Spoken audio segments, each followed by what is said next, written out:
विश्वानि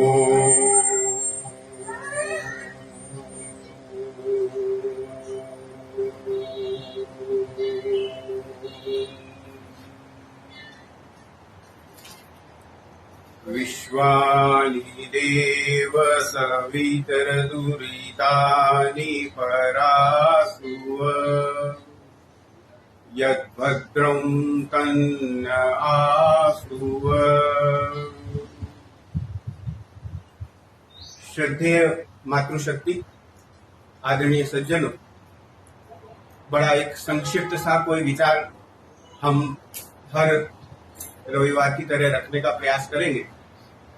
इसे हम विचार मणि बुलाते हैं आपस में, क्योंकि बड़े कम समय में आध्यात्मिक बात करना कठिन होता है, तो पूरी बात नहीं कर पाते तो विषय छेड़ देते हैं, विषय को प्रदीप्त कर देते हैं और फिर आप पे छोड़ते हैं कि आप आगे उस पर चिंतन मनन स्वाध्याय करें। इसलिए इसे मणि कहते हैं, छोटा सा मणि, रत्न जिसे हम कहते हैं।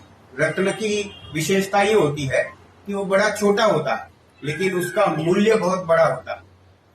तो जैसे अभी अभी आपने हवन किया और उसके बाद यज्ञ प्रार्थना की, आपके मन में विचार आया कि काम तो हम भौतिक कर रहे हैं, अग्नि को वस्तुएं समर्पित कर रहे हैं और इसका बहुत सारा लाभ भी भौतिक है दुनिया के लिए, हमारे लिए, सबके लिए, वातावरण के लिए, लेकिन काफी हद तक इसमें आध्यात्मिक तत्व भी मिला हुआ है। ईश्वर को कितनी सारी बार हमने याद किया हवन करते करते, और यज्ञ प्रार्थना में तो पूरा समर्पण ही दिखा दिया और हर वस्तु घूम फिर रही थी परमपिता परमात्मा के आसपास। जो भी बात हो रही थी वो ईश्वर को संबोधित थी कि हे ईश्वर, आप हमारी यह प्रार्थना स्वीकार कीजिए। और आप जानते हैं कि ईश्वर से हमारा जो संबंध है, कोई ऐसे ही पूछ ले, बहुत व्यक्ति छोटा सा हो या बड़ा विद्वान हो, कम पढ़ा हो या बहुत पढ़ा हो, उससे कोई पूछे कि भक्त और भगवान, ये जो दो शब्द हैं, इनका आपस का संबंध बताओ, तो बहुत सारे लोग ऐसा ही बताएंगे कि भक्त जो है ईश्वर से मांगता है और ईश्वर भक्त को देता। यह जवाब जो है इससे सब सहमत होंगे कि हाँ बिल्कुल ठीक है, भक्त और भगवान। और कुछ भाषाएं तो इतनी सुंदर हैं, जो देसी भाषाएं कहें हम, तो भक्त को उत्तर भारत में, हिंदी में, कुछ पंजाबी की तरफ मंगता कहते हैं। मंगता माने जो मांगता रहे, मंगता मांगने वालों को भी कहते हैं जो भिक्षा मांगता, और भक्त को भी कहते हैं कि मैं तो मांगता हूं और आजकल का मांगता नहीं, मैं तो जन्म जन्म का मांगता हूं, हर जन्म मांगता ही रहा। तो परम पिता परमात्मा से हमारा मुख्य संबंध जो है ये वाला है, मांगने वाला। और प्रार्थना करने की मुद्राएं भी देखो जितनी सारी हैं, जो अलग अलग लोग अलग अलग तरह से करते हैं। कई सारे ऐसे हाथ उठाएंगे, फिर झोली भी फैलाएंगे। मतलब यही हुआ कि हमें कुछ दीजिए, हम ईश्वर से कुछ मांग रहे हैं।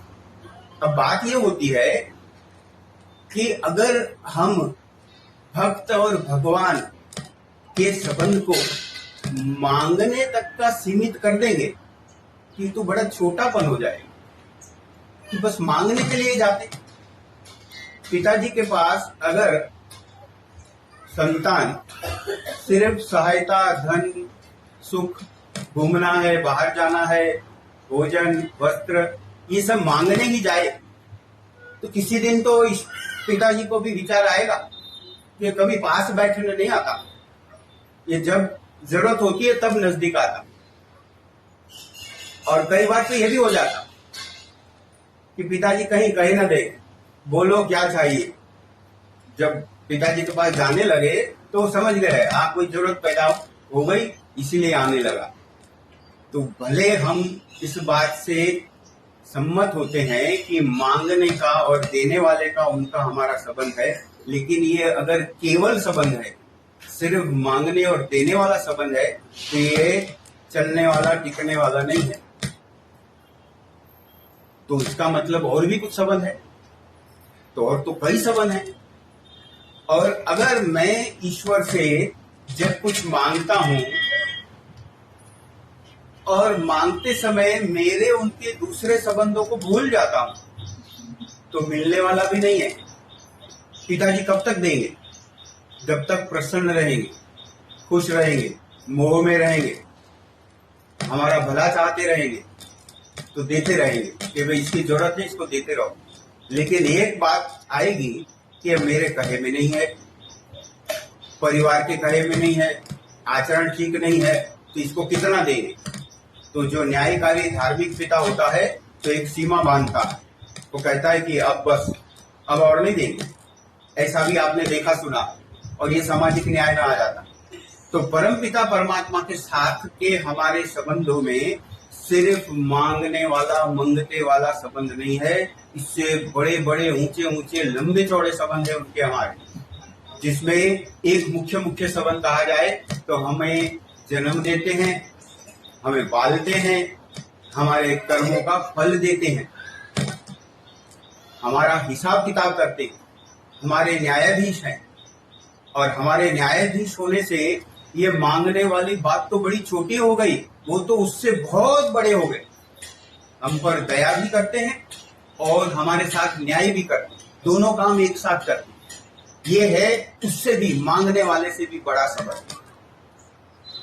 अगर हम ये कहें, बहुत सुना होगा आपने कि ये जीवन एक परीक्षा है, जिंदगी एक इम्तिहान है, और तुम इम्तिहान देते जाओ, निर्णायक बैठे हैं, परीक्षक बैठे हैं, वो उसका हिसाब करते रहेंगे, मार्क देते रहेंगे, गुण देते रहेंगे, आगे हमारा आपका क्या करना है उसका निर्णय भी करते रहेंगे। लेकिन प्रश्न ये है कि जो निर्णायक होता है, पेपर लेने वाला होता है, वो पेपर का जवाब नहीं दिखाता। आप परीक्षा चल रही हो तो परीक्षक को ये नहीं कह सकते कि हमें बता दो भाई ये प्रश्न बड़ा कठिन है, हमें समझ में नहीं आता कि इसका जवाब क्या होगा, तो वो नहीं बताएगा। क्यों नहीं बताएगा? आप कहेंगे कि ईश्वर है, हमें मदद करने चाहिए। तो ईश्वर ने ये व्यवस्था कर छोड़ी है कि आप कर्म करने में स्वतंत्र हैं, अच्छा करते रहिए, बुद्धि से सुबुद्धि से करते रहिए। फल देने में जो है वो न्याय व्यवस्था चलती है, फल में आप परतंत्र हैं, कर्म में आप स्वतंत्र हैं। तो परीक्षक जो है वो आपको परीक्षा का उत्तर चलते चलते नहीं बताएगा, जब परीक्षा पूरी हो जाएगी तो उसका निर्णय देगा। कभी एक व्यक्ति को ऐसा लगे कि बड़ा कठिन काम कर दिया, पूरे जीवन परीक्षा ही लेते रहे और सीधे उसका निर्णय दे दिया, ये काम की बात है। सहाय भी तो करें, हमें सिखाएं भी तो सही, पढ़ाएं भी तो सही। महर्षि स्वामी दयानंद सरस्वती जी ने इतनी बढ़िया वैज्ञानिक व्याख्या की कि पाप किसे कहते हैं और पुण्य किसे कहते हैं। कितनी बार सुंदर व्याख्या, बच्चे से बच्चा, छोटा व्यक्ति भी समझ जाए, जो भाषा समझता है वो समझ जाए। महर्षि स्वामी दयानंद कहते हैं कि पाप उसे समझना जब आपके शुद्ध विचार में, आपके अंतःकरण में उसको करते समय भय, शंका या लज्जा उत्पन्न हो। आपको डर लगे करते समय, शक हो कि ठीक काम नहीं है, और लाज आए, शर्म आए, लज्जा उत्पन्न हो, तो समझ लेना गलत काम। कितनी सरल फार्मूला बताए। और इससे उल्टा जिन कामों को करते समय आपको निर्भयता, निशंकता और उत्साह का अनुभव हो, हाँ ये मैं काम अच्छा कर रहा हूँ, बढ़िया कर रहा हूँ, तो समझना वो काम तो है उत्तम है, पुण्य है। तो पाप और पुण्य की इस व्याख्या को परमपिता परमात्मा ने ऐसे व्यवस्था में रखा है कि उस वक्त ये भय, शंका, लज्जा उत्पन्न करने वाले, निर्भयता, निशंकता और उत्साह देने वाले वो ईश्वर ही है। तो परीक्षा का परिणाम तो अंत में देते हैं, लेकिन बीच में हमें ऐसे इशारे करते रहते हैं। तो ये तो एक तरह से ऐसे हुआ कि मेरा अंतःकरण का जो आईना है वो टूटा फूटा नहीं है। मेरा अंतःकरण अगर स्पष्ट है, नियत मेरी ठीक है, तो मेरा कनेक्शन उस परीक्षक से चालू ही है। वो परमात्मा परीक्षा का उत्तर बताते जाएंगे और वैसा हमने करते जाना। वो हाथ नहीं पकड़ेंगे, सीधे सीधे जवाब नहीं बताएंगे, लेकिन उसके लिए आवश्यक उत्साह, बुद्धि, निर्भयता, निशंकता, जो शक्ति सहायता चाहिए वो पूरी की पूरी हर समय देते रहे। ये हमारा उनका संबंध जो है वो सतत है, लाइव है, ऑनलाइन है। और बाकी जो न्याय करने वाला है वो तो जब परीक्षा समाप्त होगी, हमारा खुद का दूसरा जन्म क्या होगा इसका निर्णय करने का समय आएगा तब निर्णय कर लेंगे। परिवार में हमारे अगर कोई संतान उत्पत्ति का समय आएगा तब भी निर्णय कर लेंगे। तो उनकी मुख्य जो लाठी चलती है वो जन्म मरण के चक्कर से ही चलती है, या मेरे जन्म मरण से, या मैं जिससे प्रभावित होने वाला हूं, मेरे परिवार में, मेरे संतान में इस तरह का कोई जन्म होने वाला है तो उस समय भी उनकी लाठी चलती है। तो ईश्वर का जो कर्म फल सिद्धांत है वो इस तरह से काम करता है। तो बात यह है कि सिर्फ मंगते अगर हम रह गए तो ये बाकी सब जो उनके विशाल लाभ हैं ये तो हमें मिलेंगे ही नहीं। तो पकड़ना क्या है, आगे करें क्या? तो एक शब्द आप पकड़ के रखिए जो आप हवन के दौरान भी करते हैं कि हम परमपिता परमात्मा के लिए ईश्वर स्तुति प्रार्थना उपासना मंत्र कहते हैं। ईश्वर स्तुति प्रार्थना उपासना मंत्र, ये 3 शब्दों की कुंजी बनानी, इन 3 शब्दों का कोडवर्ड बनाना। ईश्वर स्तुति प्रार्थना उपासना, ये सबसे बड़ा संदेश है कि ईश्वर के साथ ये 3 काम हमें रोज पढ़ने चाहिए। अगर हम इन 3 कामों से परमपिता परमात्मा को याद नहीं कर रहे तो फिर आधा अधूरा काम है। ईश्वर की स्तुति करनी है, ईश्वर से प्रार्थना भी करनी है, मंगते तो रहना है, मंगते वाला जो हमारा काम है वो छोड़ना नहीं है। हमें स्तुति करी, प्रार्थना करी और ईश्वर के पास बैठना, ईश्वर की उपासना करना। स्तुति का क्या अर्थ है? सरल हिंदी, स्तुति मतलब प्रशंसा करना, सराहना करना, गुणगान करना। तो परमपिता परमात्मा का गुणगान हमें करना है, रोज के रोज करना है, अनुभव के साथ करना है, दिल से करना है, सोच के समझ के भाव के साथ करना। तो जब गुणगान करना हो, किसका गुणगान कर सकते हो? पिताजी काम करते हैं क्योंकि पिताजी को जानते हैं कैसे हैं, क्या गुण है, हमारे लिए उन्होंने क्या क्या किया।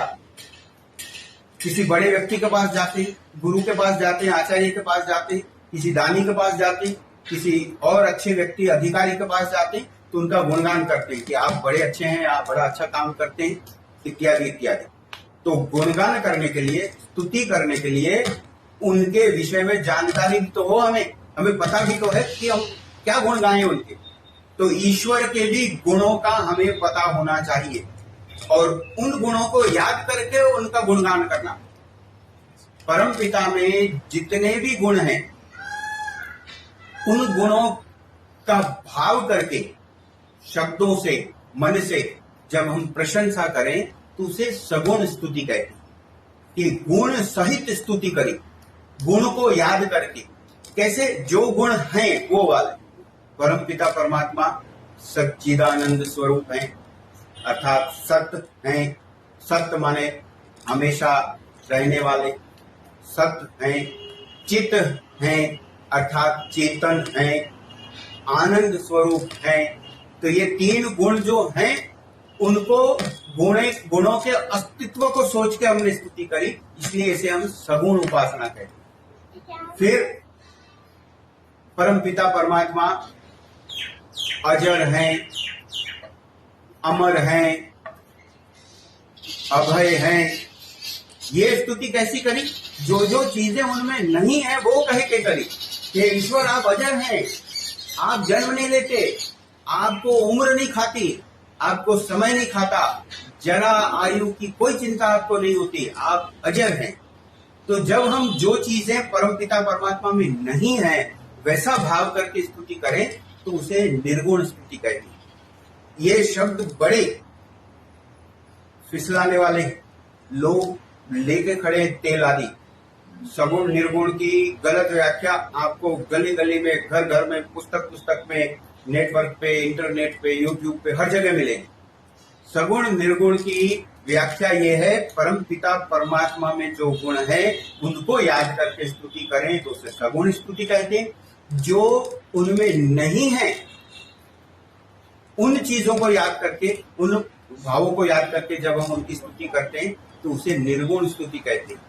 हे ईश्वर, आप अशोक रहते हैं, अर्थात आप में शोक कभी नहीं, आनंद स्वरूप रहते हैं। तो इन दोनों को कहने का जो भाव है, एक तरफ जो है वो कहा तो कहे सगुण स्तुति करें, दूसरी तरफ नहीं है वो याद करके कहा तो निर्गुण स्तुति करें। और वैसे ही स्तुति, प्रार्थना, उपासना, तो मांग भी ऐसी होती है। अब मांग किसके लिए है? मांग है हमारे लिए, मेरे लिए। तो जो हमने आज की चर्चा शुरू करते समय मंत्र कहा, विश्वानि देव सवितर्तुरितानि परासुव यत् भद्रम तन्न आसुव, इस मंत्र में सगुण प्रार्थना भी है और निर्गुण प्रार्थना भी है। अर्थात जो जो भद्र चीजें हैं दुनिया की, गुण है, कर्म है, स्वभाव है, अच्छी कल्याणकारी वस्तुएं हैं, वो सब आप हमें दिलाइए।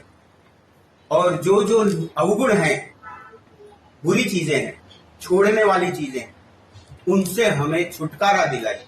तो सगुण प्रार्थना भी कर ली और निर्गुण प्रार्थना भी कर ली। मांगने वाला मांग भी लिया और छुड़वाने वाला छुड़वाने का भी मांग कर लिया। इसे हम सगुण प्रार्थना, निर्गुण प्रार्थना करते हैं।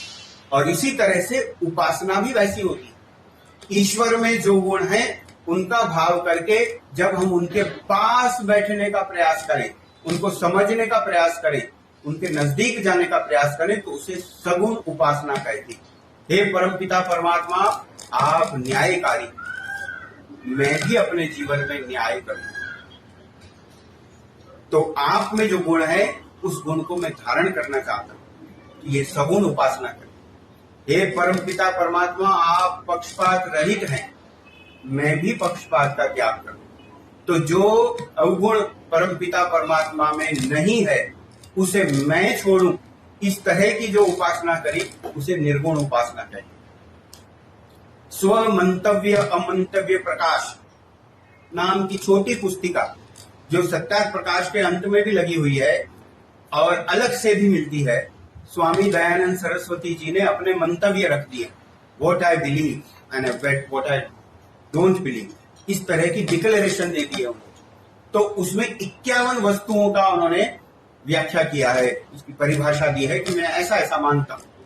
तो उस 51 वस्तुओं की सूची में जो 51वें नंबर पे है वो है सगुण निर्गुण स्तुति प्रार्थना उपासना।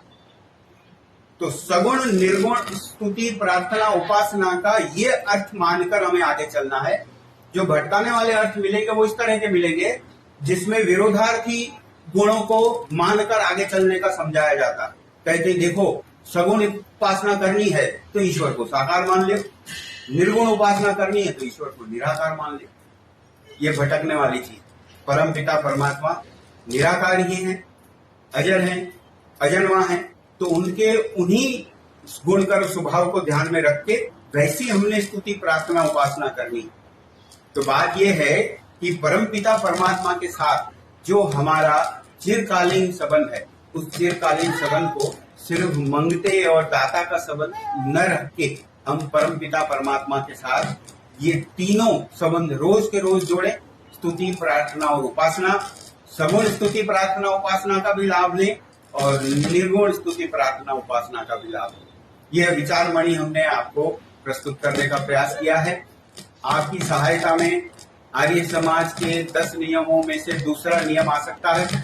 आप दूसरा नियम उठा के हाथ में रखें। 20 गुणों की उसमें उल्लेख किया गया है ईश्वर के, और उन 20 गुणों के लिए प्रयास करें कि इनमें से कौन से सगुण स्तुति प्रार्थना उपासना में आ जाते हैं और कौन से निर्गुण स्तुति प्रार्थना उपासना में आ जाते हैं। तो इस विचारमणि को आगे बढ़ाने का हमने एक संकेत आपको दिया है। उम्मीद है कि आप चिंतन मनन स्वाध्याय में इसको जगह देंगे और आगे लाभ उठाकर खुद भी लाभान्वित होंगे और औरों में इनको फैलाकर उन्हें भी समझाएंगे, सिखाएंगे और लाभ दिलाएंगे। इसी निवेदन के साथ मैं अपनी वाणी को विराम देता हूँ। धन्यवाद।